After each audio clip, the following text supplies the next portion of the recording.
The following video contains major spoilers for Final Fantasy VII and Final Fantasy VII Remake, aka Final Fantasy VII.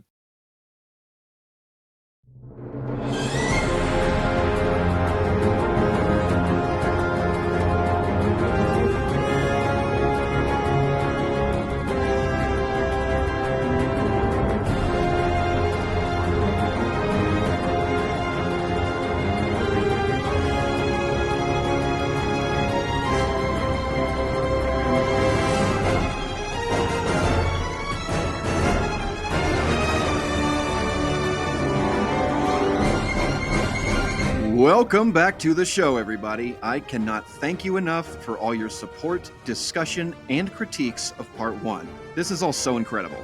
It's growing faster than I expected, and it's because of your viewership and engagement. Thank you. If you haven't seen Part 1, please do, otherwise you might find yourself more lost than you did after your first remake playthrough. So here's the Part 2 itinerary. First, a little disclaimer as to how I actually feel about all this. I know my tone in the first part can be confusing. Second, I'm going to answer a question that you might have had already. If this is really the whole original, then where are the parallels for the other 4 main playable characters? They're kind of important, right?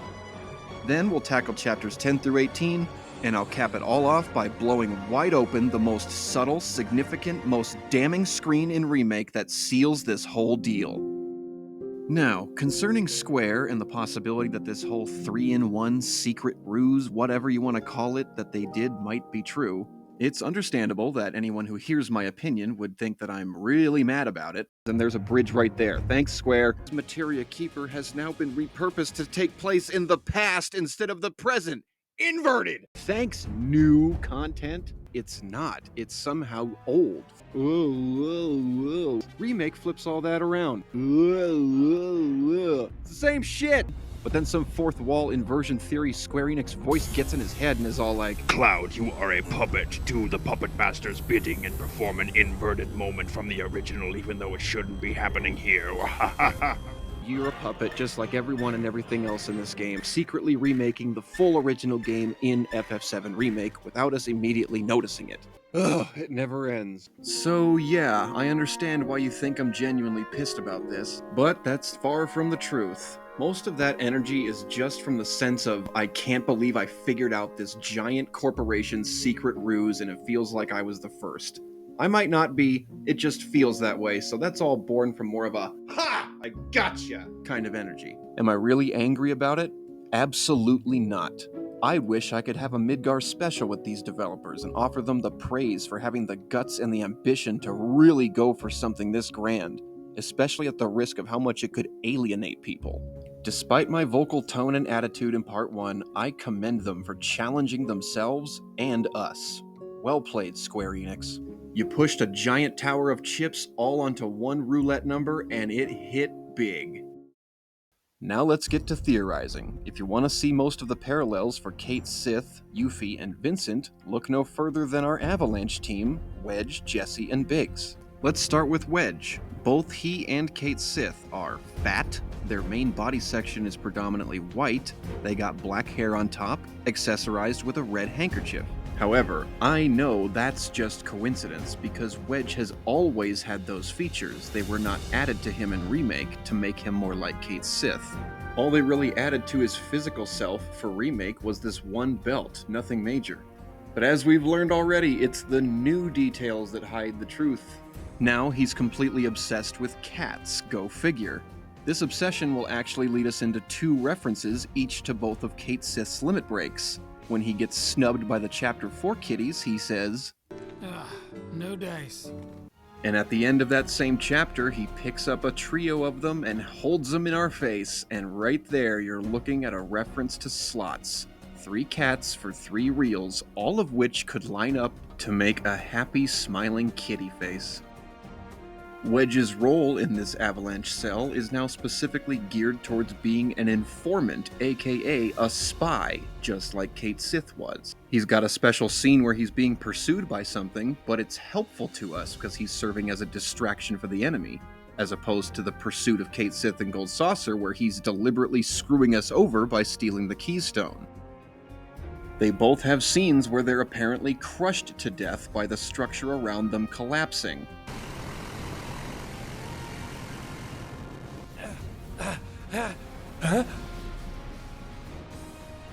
And they both almost immediately come right back. Cait Sith's comeback was a different physical body, and Wedge's is the same old one he already had.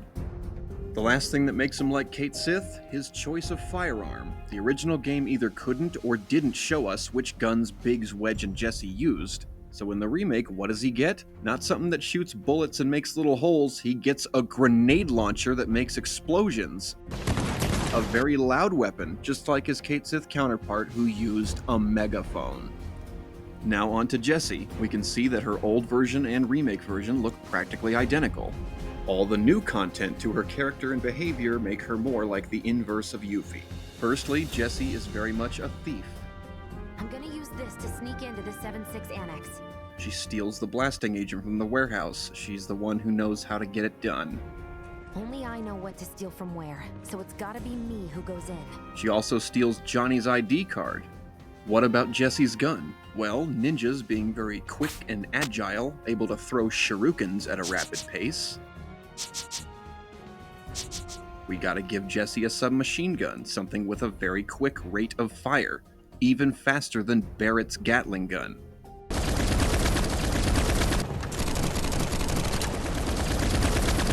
And while a bit egotistical, they fancy themselves babes. Had the cold-eyed mercenary's heart suddenly begun to melt? But let's talk a couple inversions real quick. Yuffie gets motion sickness when riding in vehicles, unlike Jessie, who loves the thrill of a wild ride. Wait, is it just me or did we slow down? Woohoo! Woo! Now that's the stuff! Feeling good back here. She even literally laughs off the idea that she would ever get sick in a situation like this. You gonna take my breath away? Make my head spin with your amazing skills? Don't blame me if you get sick. Right.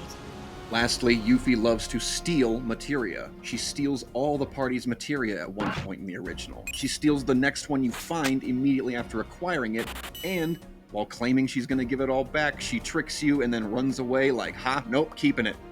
Whereas Jessie will never fail to find opportunities to give you materia over and over and over. And finally, there's Biggs. Wedge and Jessie barely had any physical alterations to their original pixelated versions. What's Biggs's look? Whoa! What's with all the new belts, buddy? I said, what's with all the new belts, you hefty handgun user, you... Oh, there it is. Props to dyeing your hair black for this game, too. It's more Vincent-like. And can you believe this? The player's first exposure to original Vincent is the same as the player's last exposure to Biggs in Remake. They were both lying flat in a deep slumber, and we see them wake up. Vincent woke up surrounded by others, and he was disturbed out of his sleep. Biggs wakes up alone, completely on his own. What initially started their journey towards this predicament? Getting shot. That's good to hear. Could have used some extra padding myself. And as for Sid, That elusive bastard. we'll talk about him in Chapter 16. And speaking of chapters, it's chapter analysis time, so buckle up. Chapter 10, the worst skeleton key I've ever seen, and doing CPR on a machine. Finding the key to the sewers of Sector 6 is a parallel to finding the key to the Sector 5 slums in Bone Village. Both keys are hidden below you, covered up by a lot of something. The key to Sector 5 is buried in the ground, and the sewers key is submerged underwater.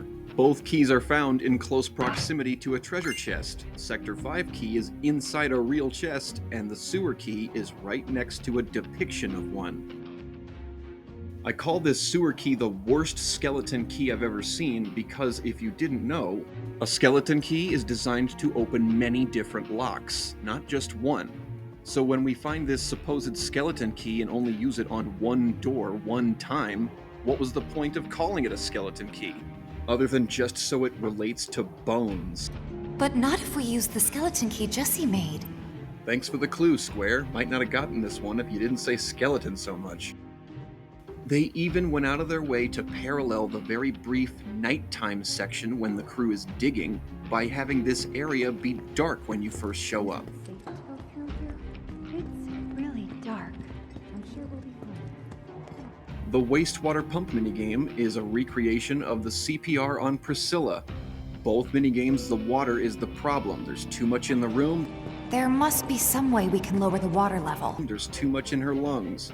Both of them are using hand pumping and air pressure to clear the problem. Even though there's no hand pump aspect of the original game, that's literally what CPR is. Hand pumping, chest compressions, and mouth-to-mouth air pressure. Get in the up position. Start slowly taking in air.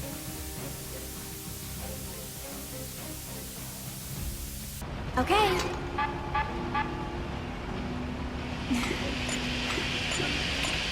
Then you move to down position and blast it all out.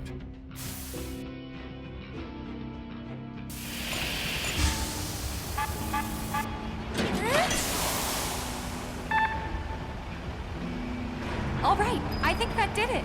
The needle movement has been inverted from vertical to horizontal left-right. And if you disagree with me calling that left-right instead of calling it clockwise counterclockwise, take it up with Square. Their words, not mine. And the other inversion comes from solo Cloud CPR with 2 party members watching, or 2 party members team CPR while Cloud sits alone in the room. Aww. And on that note, we're moving on. Chapter 11, Don't Judge a Book by Its Cover. And that's exactly what the whole abandoned train graveyard warehouse and GI Cave stories are all about. Both the warehouse and the GI Cave lead you through the same progression of story beats. In the beginning, you are introduced to a new NPC and you get a terrible first impression of them. Then you're slowly coaxed through a spooky-ooky environment with an undead boss at the end, accompanied by seemingly sentient or moving fires. And after that, you are given the truth that lets you know that first impression of the NPC was all wrong, and they're quite the opposite of what you initially thought. And then a party member cries alone. First off, the negative impression. In Cosmo Canyon, we learn about Sito by word of mouth, Red 13's father who reportedly ran away while the village was being attacked and hid like a coward. Remake has you actually meeting up with this ghost, and it fills you with enough fear to deem it dangerous. Don't! That thing's dangerous. I know, but even so. Lead the way, Grandpa. What? Are you crazy? It's dangerous and I'm an old man. Be right behind you. Ghosts aren't my thing. You're just being modest. After you. You'll have Bugenhagen saying things like, "Let's move on, almost there," at different points through the cave. And in Remake, you're beckoned forward by the spooky ghosts.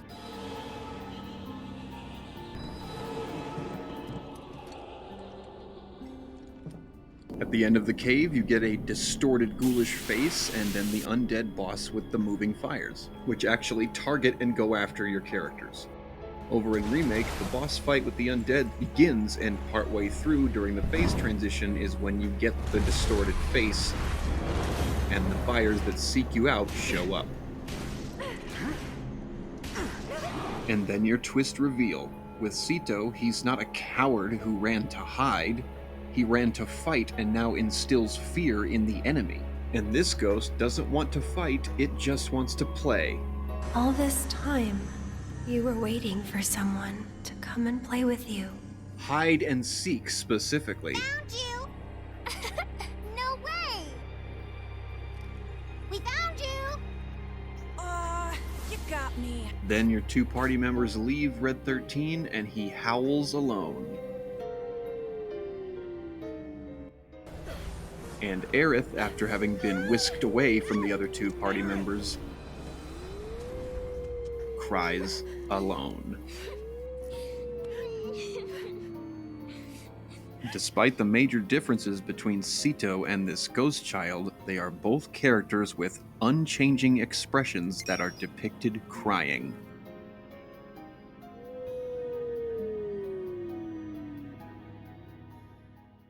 Chapter 12. Finally, an explanation for that seemingly pointless cutaway to Kate Sith that happens right in the middle of Platefall. I only wanted to talk about two things in this chapter, and we've already discussed the first one with the Kate Sith stand-in. Now we'll talk about the real Kate Sith. Even though veteran players know that this guy is controlled by Reeve, head of urban planning and development, who would be most connected with Midgar's citizens, new players aren't really gonna know anything, so why is it in here? It's a callback to the final cutscene of the original, when Kate Sith is distraught over all the Midgar citizens dying by meteor. Both scenes have Kate Sith being devastated over the fact that his attempts to save Midgar citizens from fiery and crushing death did not work. The first inversion is about Reeve and his warning. He told people to take refuge in the slums, and though they listened to him, it didn't matter because meteor's too destructive. They died anyway. In Remake, when Reeve couldn't get the platefall operation completely cancelled, he then said, "At least let us issue a warning, sir."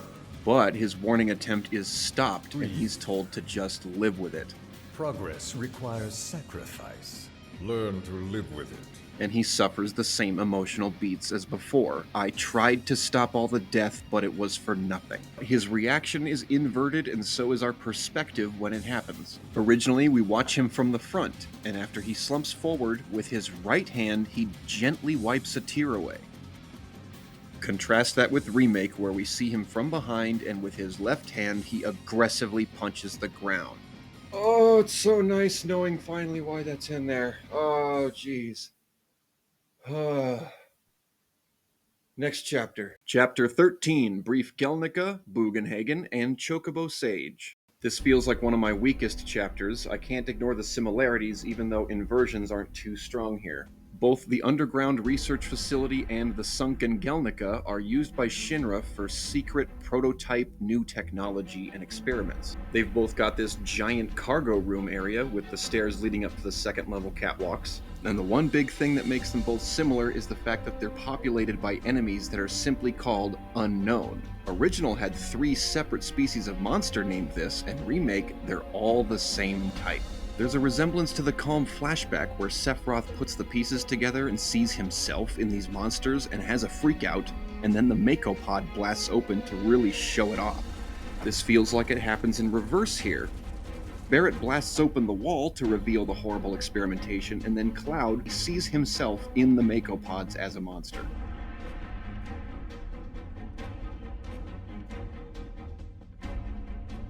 Lastly, there's the simple fact that we control Barrett in the field during this chapter, a reference to when we got to do that with Barrett during the Junon execution sequence. And those are the only parallels that are specifically in Chapter 13 that I've found. So I'll also tell you now about the parallel to Bugenhagen, Chadley. They're both scholars who specifically research the energies of the planet, while Bugenhagen does it in a more Prime Directive Star Trek don't interfere, study, and observe only kind of way. Chadley is all about meddling, tweaking, and twisting the energies in order to make materia suitable for combat. Clearly, one is very old and one is very young, and, funnily enough, they both suffer a type of death near the end of each game. Bugenhagen literally dies because he's a living person. Chadley's death is more symbolic or metaphorical because the entire game you've been under the impression that he is a real human.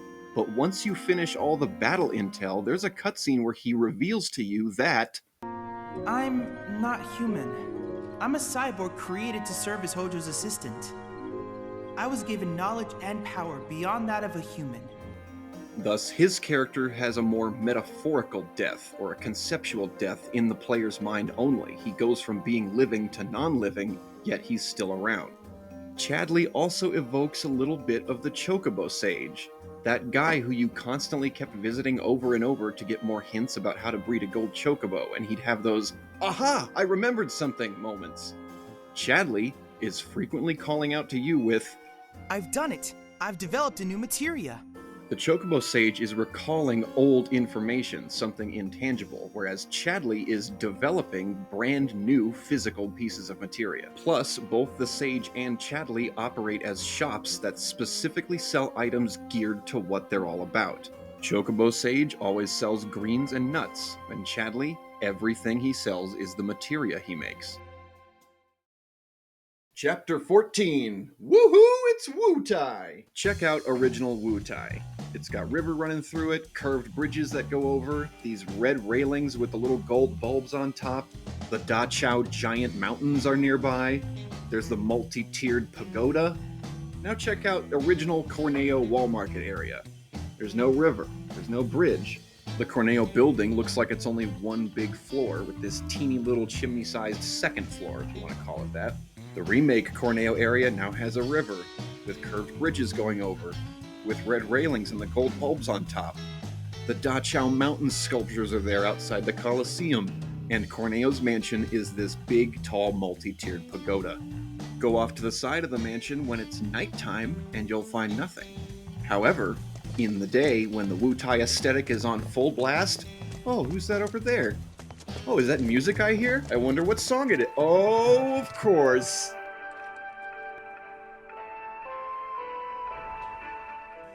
We even do parallels of the original Wu-Tai events. There were two big ones. One, Yuffie steals all your materia, you chase her into town, and ultimately have to save her from the second appearance of Don Corneo. Interesting. It's a little more interesting when you consider the fact that you work together with the Turks in order to save her, because he's also captured Elena as well. The enemy of my enemy is my friend will team up just this once. It'll boil down to a big climax with a surprise pop quiz again. Ultimately, Don Corneo meets his fate here at the hands of Rude and the feet of Reno. She also has a separate quest where she's got to make it through the 5-tiered boss pagoda alone, and there's a discovery at the tip top, where you learn that this mysterious 5th boss is actually someone we've seen before who you wouldn't expect, Yuffie's plastered blood relative father. We're doing all that in this chapter of Remake, starting with the quest Tomboy Bandit, which is essentially an apt title for Yuffie. Instead of Yuffie stealing all of your materia, Kairi is stealing all of Johnny's gil. I got mugged! She took it all, man! And appropriately, they put Johnny right next to the guy that gives you the CD for Yuffie's theme. Oh, Johnny's been had. Kyrie won't return the money until you take care of the fighting that's been planned for her. And check out who you fight in that special match. This beast with its half-red, half-purple body reminds me a lot of Lost Number. And the double flame breath attack reminds me of Schizo. And the twist ending is basically the same. Oh my gosh, Dad, you're the mysterious pagoda boss at the top? Grandma! Kyrie's my granddaughter. Take it from me, the guardian angel of the slums. You're the angel? Don Corneo comes back again in this as well, but he's not on vacation living it up like in the original. He is in hiding. Come alone. You got pop quiz number 2. Villains like us only divulge our evil plans in a certain situation. But what is that situation? And then a boss fight. In the original game, Don had 2 pets, Apps and now Raps. Remake keeps Apps alive, and we fight him a second time instead. And just like before, we only found the Don this time by working with the enemy of our enemy. You're not gonna try to screw us over, are you? If that's what you think, walk away. I'll find somebody else to work with. All right, we're in. And just like before, this new friend only agrees to help us because the Don's got his girl too. On that day, Corneo picked her as a bride, and on the next, she vanished without a trace. That's right. This backstory of Leslie's is what is unlocked after you do a parallel to the Kate Sith gold saucer chase. He stole the key. We gotta get it back. No! Wait! We gotta catch him! He took the key to the door! Without it, we're screwed! That was a real key back then. This one was a lie. So, gonna make us work for it, are you? I'm not gonna hurt you, little fella. So just stay... He's so slippery. Originally, you fail the chase. The key you're chasing gets away into the hands of Shinra. But now, you stop the shoat and get the bag back. Which is good for us because it unlocks a Vincent backstory reference. Leslie and Vincent both failed to stop the woman they love from entering into the world and the arms of another man who was going to do depraved things to her body. Either inject her with Jenova cells, or inject her with... And instead of the Don dying during his second appearance, he yet again gets away. Where's Corneo? Sorry, bastard got away. Then we've got the Choco Somebody asks you to catch chocobos. Originally, it was a child named Choco Billy who directly asked you to go catch your own. Now, Choco Sam, an adult, by proxy, Sam, he told me who you are. Asks you to go catch his chocobos. Originally, chocobos got scared of battle and would run away quickly.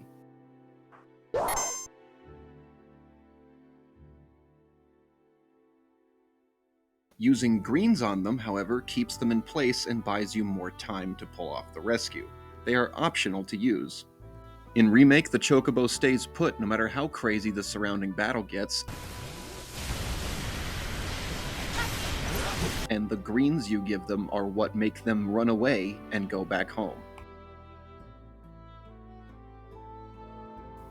And those 3 weapon tiaras, not only do they look like the weapons, but they're found in locations directly related to each respective weapon.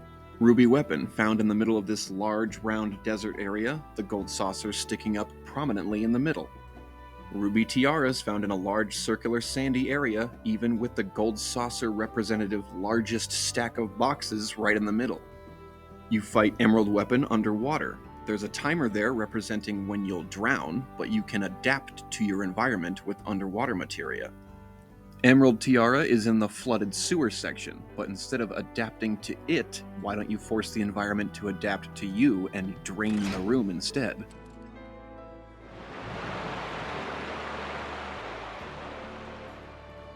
Diamond Weapon originally attacked Midgar in a scene and destroyed portions of it. So let's find the Diamond Tiara in a destroyed, ruined section of Midgar. The Collapsed Expressway. And finally, where some might see a stretch, I see a deliberate choice of words. Grappling guns. That wall. The guns will get you over and past it, along with any number of other obstacles. You can practically fly with the souped-up motors on these babies. Lets us practically fly up and over obstacles. Gets a souped-up engine upgrade. I know what did that in the original. Plus, the first version of the guns you get can help make a quick getaway, just like before. I'm all about their deliberate word choice, where they place assets, where they play certain songs. It's all there, it's all important. Oh, look at all that gorgeous lighting. Looks just like the lighting in Chapter 15, the weapon raid on Yunnan. The original weapon raid flows like this. Early on, we've got shots of the intact house fronts getting even more fortified, and we see the Yunnan cannons settling into position. The whole centerpiece of this scene is when Sapphire Weapon shows up, the action gets crazy, and then they try to take it out. The action then immediately drops down to this quiet, somber silence. Shots of characters looking out across a vast vista. That doesn't last long because we're right back into the action. The weapon is still there. Keep shooting, keep shooting, keep shooting. It doesn't flinch. Keep shooting. Doesn't flinch, doesn't care. It's got a giant blue laser which inadvertently cuts through a barrier that helps the party out, allowing Tifa to escape the gas chamber. Later you find yourself on top of the cannon and there's a moment where you're yelled at to run. Run to the end of the cannon. What happens at the end of the cannon? A propeller-driven flying machine rises up from the bottom of the frame to save you. Good thing, because Shinra's right on your ass. The ending climax is Tifa in trouble. She's gonna be saved. Oh wait, the fake out. Oh, second attempt is successful. Thanks for the help, Barrett. Let's invert all of it for Remake. The steel that cuts down through this house front is either like the cannon settling into place, or it's just the opposite of seeing okay houses getting stronger. These houses are ruined, getting even worse. The centerpiece of this scene is the weapon showing up, the Valkyrie, coming to attack you. The action gets crazy and insane, then eventually, without you doing anything about it, it drops down to this somber, quiet silence. Shots of characters staring out across a big vista. The action's about to come right back. Oh my god, that shot's similar. Look at that. The girder's being a stand-in for the cannon, which is appropriate because we're about to literally climb up to that spot and do the opposite of the original. We're already at the end of the cannon, where a propeller-driven flying machine rises up from the bottom of the frame to kill us. So run! Away from the end of the cannon! Shinra's right on our ass! Better move because this thing's got a giant laser as well, and it's inadvertently gonna help us out by cutting through a barrier. the own shield of the Valkyrie so that our damage can get through. Originally, we wound up on this cannon because of a long descent down the Junon Central Tower. Now we're on this cannon stand-in after a long climb up from the bottom plate. Yeah, go ahead, Valkyrie, lay into me with the bullets. Keep shooting, I'm not flinching. Keep shooting, not flinching. Keep shooting. Hey, what? Why am I flinching? Why am I flinching here? Wait a minute. The perspective, the intermittent cover and exposure. Oh my god, this is... Infiltrating Shinra HQ. These moments are both the same. Guards on the other side of intermittent cover and exposure. They make the exposure zones dangerous sometimes when they look at it, just like when Valkyrie shoots at the open gaps. The consequences for failure are the same. If you get seen, you go to a fight and take a little bit of damage, and then you get sent back to try again. If Valkyrie shoots you, you're gonna take a little bit of damage, and it pushes you back to make another attempt! Cloud was originally the first one to go. Now he's the last. You moved from left to right, now we're going right to left. The person in the front was waving their arm up to help the rest of the party out, and here Barret! We're working as a team! Okay, back to the Junon climax. Originally, we had Barret riding the high wind, and he was the one who had to save Tifa in trouble by throwing her a line. Now Tifa's riding Cloud, and she's got to be the one to save Barret's life after he has his "I'm safe, oh wait, no I'm not" fake out moment, then recovery. 2 chapters left. Hang on, we're almost there.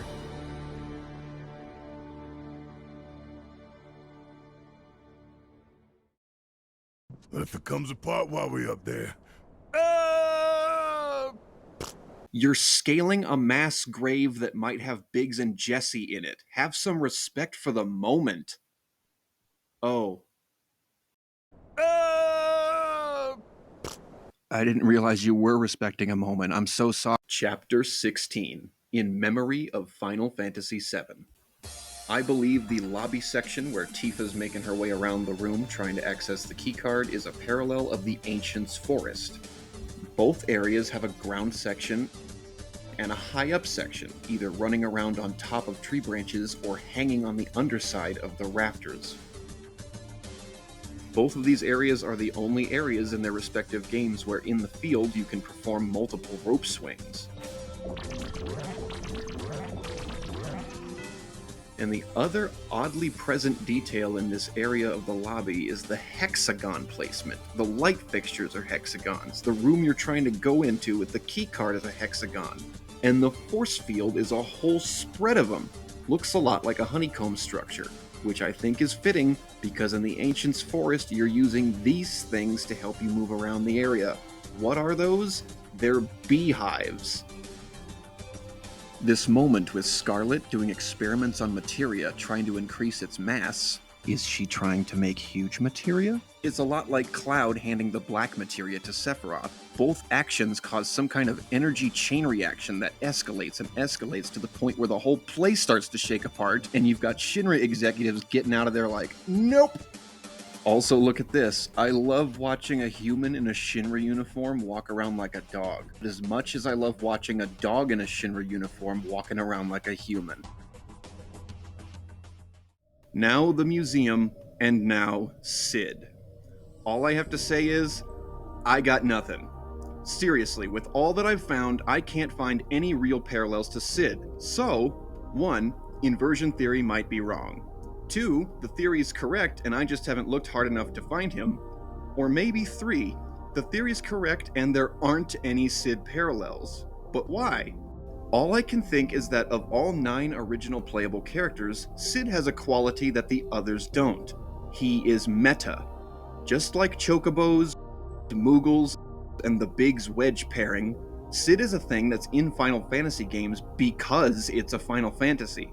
His existence comes from, well, it's a Final Fantasy, so it's gotta have a Sid. If you invert or do the opposite of that rule, you might have something like, even though it's a Final Fantasy, it cannot have a Sid in it. That would explain my lack of evidence. It's not even there to be found. But I still run into an issue. If they invert the meta rule regarding Sid, why does it only apply to him? Remake still has Chocobos, Moogles, and a Biggs and a Wedge. Is it because deleting all those would be too much? Is it because out of all these things, Sid was the only playable thing? Well, no. Kate Sith rides a Moogle, and there he is, despite the lack of his Moogle. So when it comes to finding Sid parallels in Remake, I'm at a loss.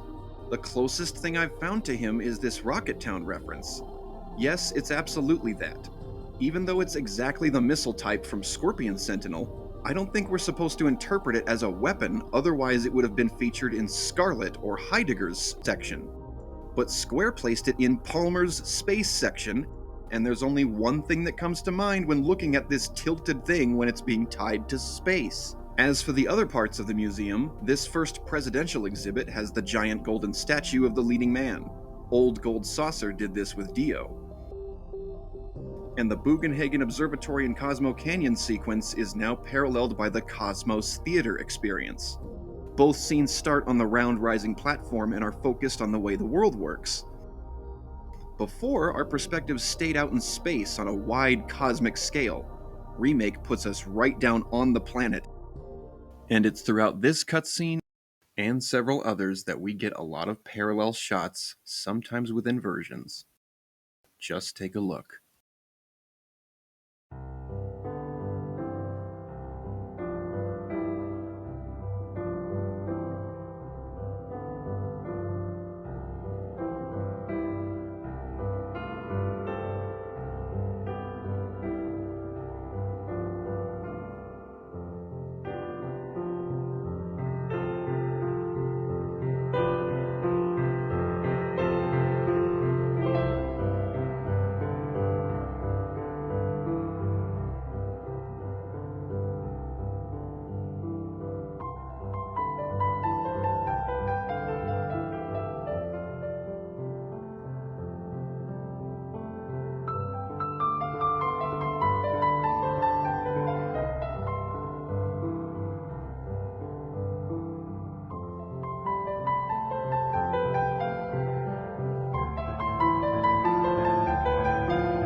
Lastly, near the end of the original, we saw Hojo surrounded by computer consoles throwing out warnings like crazy.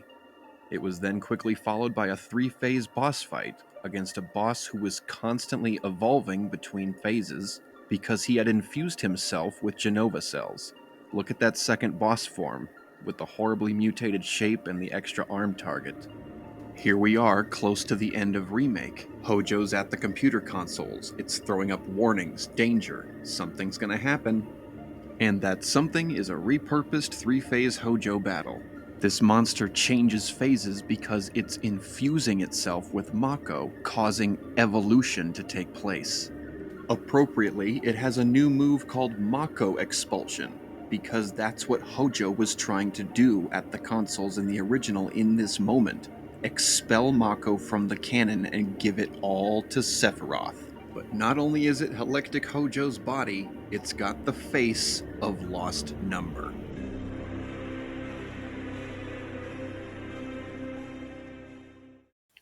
Chapter 17. A Forested Temple, a Forgotten Capital, and Deaths from Discs Past.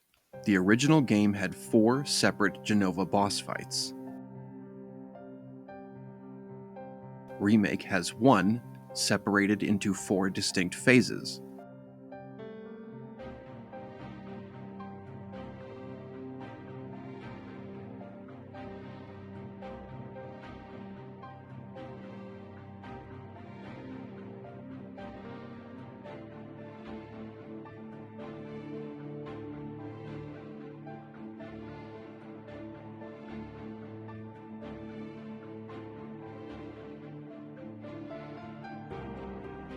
The remake Jenova is structured like the old fourth boss fight, Jenova Absolution or Synthesis, in that it's a main body target with 2 tentacles attached.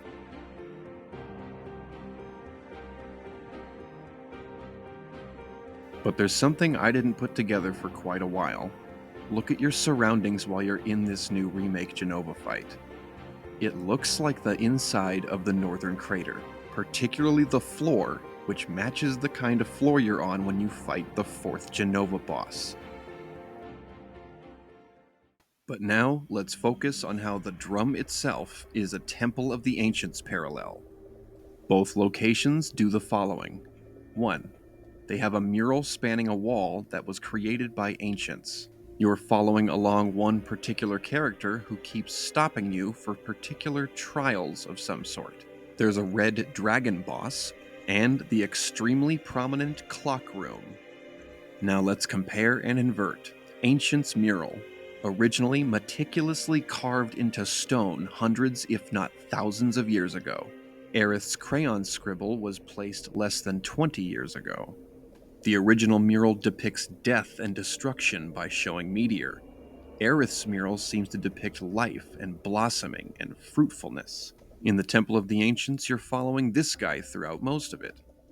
He stops you in these little trial rooms, like having to squeeze under a closing gap just in time, or trying to pick which hole he's going to come out of, like a reverse whack-a-mole, choosing before the thing pops out. In Remake, you're pursuing Hojo, who's periodically stopping you for these little tests of his. You've got a moment where you're squeezing under a closing gap, and even the whack-a-mole bit, trying to pick the hole that's correct, only you've got to wait till the thing pops out first. Then there's the red dragon boss. Before, there's a red dragon, okay? But now, we're fighting the Swordipede as a boss. Pay attention to the shape of its head, that square-like frame. Look at how it moves gracefully through the air, swaying sideways and up and down. This, to me, reminds me of one of those Chinese dragon dances. And I didn't know this until now, but apparently they used to be used for praying for rain. This boss does a move called Energy Volley, where it doesn't really volley the energy so much as just let it fall down on top of you from above like a rainfall. Have I gone insane, or is this real? And finally, the clock room. Original game had an actual clock room. Numbers 1 through 12 doorways around the entire outside. The mechanic here is that you're controlling the hour and minute hand in order to connect 2 doorways at a time, no more. And this place was all overseen by a time guardian in the middle. The center room of the drum is the same but inverted. You have numbered doorways lining the circumference, but it's only 1 through 4, not very clock-like yet. Both instances have you connecting 2 areas at a time, no more, the one you came from and where you're going next. Before, the numbered doorways are just open. You're controlling the bridge access from the outside. In Remake, you're controlling the doors themselves because they're locked, and that's done from the center. Original, Time Guardian in the middle. Remake, piece of materia in the middle. Which one's it gonna be? It is time! And the final but best part, oh, I love this. Those little pegs that we're hopping across on the outside. While they do feel just like a horizontal version of the ones on the giant conch shell in the City of the Ancients that let us travel up and down, these are interesting because look what they do to the map. They're not continuous all the way around, but different floors have different spots covered with them, so if you take all the different oh my god, it's a clock! Then up here at the top, Barrett holding on to President Shinra is just what he did when he held Dyne, except he loved Dyne and he hates Shinra more than anything in the world. Despite him wanting to save Dyne, he couldn't, and now he brings himself to save this hanged man. We're getting really close to the end, everyone, so let's talk about Aerith's death parallel. Both Aerith's original death and this remake death Barrett suffers follow the same formula, front to back. First, in the darkness, you are led to the site of the murder by following a trail of something. Once you're there, Sephiroth impales the character in question, and a head-worn accessory will fly off the victim's head in slow motion. This killing is immediately followed by a Jenova boss battle. After the fight ends, there is a corpse, and someone with a close bond to the corpse picks it up and takes it to a place where they will drop it down an abyss. Time to invert it all. The trail you follow to get to the site of the murder is either the sound of Aerith's voice or it's the sight of a Jenova blood trail.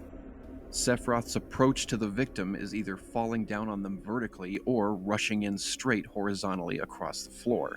The characters are impaled through the back and through the front. There's white materia flying off the back of Aerith's head. There's a pair of sunglasses flying off the front of Barrett's face. Then both have the Jenova boss fight. And afterwards, originally Aerith was the corpse. Cloud picked it up and walked it to the pool where he dropped her down alone. Now in Remake, the corpse is the hooded black cape Jenova clone. Another Jenova clone, looking like Sephiroth, picks it up, but doesn't walk it anywhere. Watch the scene, you never see him step with it. He only flies, and when he sends this corpse down to an abyss, he doesn't send it alone, he travels with the thing.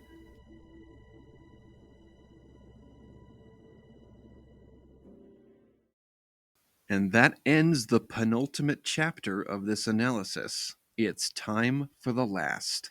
Chapter 18, The Toll Booth of Commitment. All I want to tell you about is the toll booth, but I'll quickly surmise how the end of the original is the same as the end in Remake. This screen where you are ready to jump down and confront Sephiroth, everybody's standing around, they all turn to you when you talk to them except for one person. That's the same as this screen, the portal being vertical versus horizontal, but there's everyone standing there. And while they all do turn to face you when you talk to them, the inversion is when you try to leave this screen. Aerith is the only one that does move.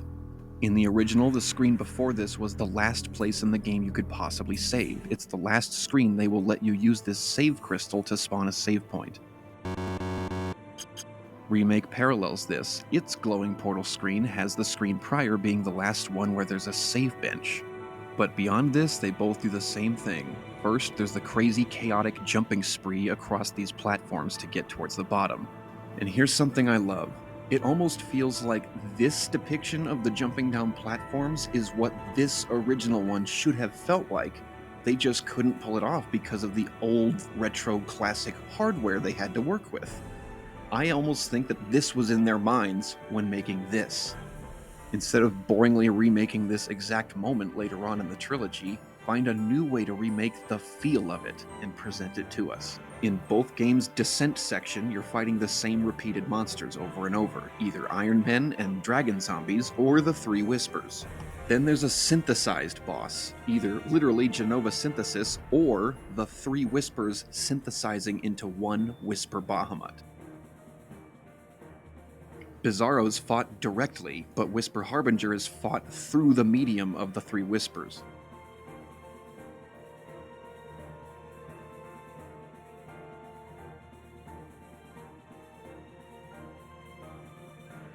The Sephiroth fight, the first half when he just looks like a person and only uses sword slashes and the highest level of the basic elements of magic, is exactly like the first time you saw him in combat in the original, the Calm Flashback. Slashes with sword, has highest level elemental magic. Then he becomes One-Winged Angel. We hear the song, he's got Heartless Angel, Shadow Flare. Even the big explosion from Cloud chopping Sephiroth up on the island is the same as the ending look to Supernova, with the party very teeny down there at the bottom. And of course, the mental duel, Omni-Slash a wild success or miserable failure. Now it's time to talk about the toll booth. Toll booth, you're wrong. Everything about you is wrong, and I can prove it. In order to understand the significance of this moment, first we'll question everything that doesn't seem to make sense when you stop and think about it.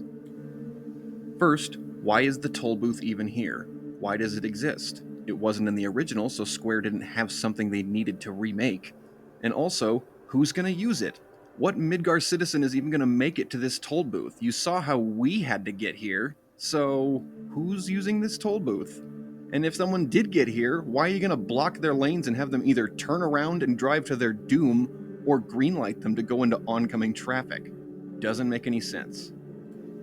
Same with traffic coming into Midgar. You're going to allow them to continue on to the cliff edge? Second, why does Sephiroth show up to make the party stop before the toll booth if he's just going to immediately be gone, only to show up again to stop them 100 feet down the road? What was the point of the first stop? The answer to that question helps answer this next one. Why, if Sephiroth didn't stay around, did the party still dismount their vehicles and start walking? There's plenty of road ahead, folks. Drive through the thing. And lastly, but certainly not leastly, the truck is in pretty bad looking shape. Understandable after all the bullets, explosions, blades, lasers, electricity, streams of fire, and big plasma balls. I'm surprised the thing doesn't look worse. However, riddle me this. Having also been there for all the bullets, explosions, blades, lasers, electricity, streams of fire, and big plasma balls, why does the bike look like it's ready to hit the showroom floor? It's perfect. It's still pristine. Why is that happening? Did Square forget to add battle damage to it? I doubt it. Especially after a 4 days before Rebirth patch to Remake, they still didn't change this? Well, all those questions, even why are the vehicles parked where they are about to be answered. Look at your party's following behavior. They go everywhere you do, even back to the edge of the road. They'll follow you like this up until a certain point. Right here. This seam, the exact midpoint of crossing underneath the toll booth from one side to the other. For once you break this tripwire line, like signing your name on a contract or an agreement, all your party members fully commit.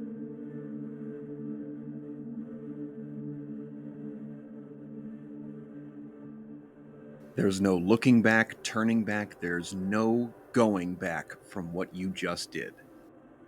Oh, you can try to get them back, sure, but no matter how far you go, even to the edge, they don't follow. So clearly, passing under the toll booth bears some significance, and that's why you're stopped beforehand. That's why they get off the vehicles, to make you, the player, consciously make the decision to pass under it and forward. This scene is not an inverted parallel of something from the original game. It's an inverted parallel of reality itself. The same way a double yellow line on a real road separates two opposing directions of traffic, this double yellow here is separating the mentality of staying strictly faithful to the old and the mentality of enjoying creative freedom. These toll booths are an inverted timeline. Discs 1, 2, and 3 of the original, red lights, barriers that can't move. This is the end of the road for original FF7, brought to us by the PlayStation 1, seated firmly in the lane of Disc 3 where that story left off on that console. Then there's poor remakes stuck in the middle, doing double duty, faithfully recreating the original and setting up a new story. That's why it has one tire on each side of the yellow. It's in both zones. It's the turning point from old to new. Rebirth and reunion. That's why the condition of the truck and bike are the way they are. It's not about the in-world conditions. It's about being symbols of the systems that carried these stories. That retro classic, weathered by almost 30 years of time system, next to its sleeker, faster, higher performance brethren, PlayStation 4. Original and Remake both have a vision, and this is represented by the headlights of their console vehicles. They overlap in the beginning as Remake has showed us, but as we continue this trilogy, we'll be getting farther from that story we knew. The upcoming unknown journey is gargantuan. It's intimidating and slightly fearful, but fear not. Steel yourselves. Grab that controller and walk yourself through that arch one more time, knowing full well the commitment we all made. So what could Square do to ever quell the hopes of a remake after a harmless tech demo spurred the fanbase on even further to pine for it? Do you do it the way they want and feel hollow inside? Do you abandon the idea entirely? No. They brainstormed, they thought and thought until somebody perked up and said, "I've got it." As a one-time gig to free us for creativity, make the promise, fulfill it, and have no promises to keep. And they've done it. Every story beat, every moment, every little thing is in there. Because they truly love their baby. They made a send-off, a memorial, a proper goodbye to FF7. They made 3 discs in disguise.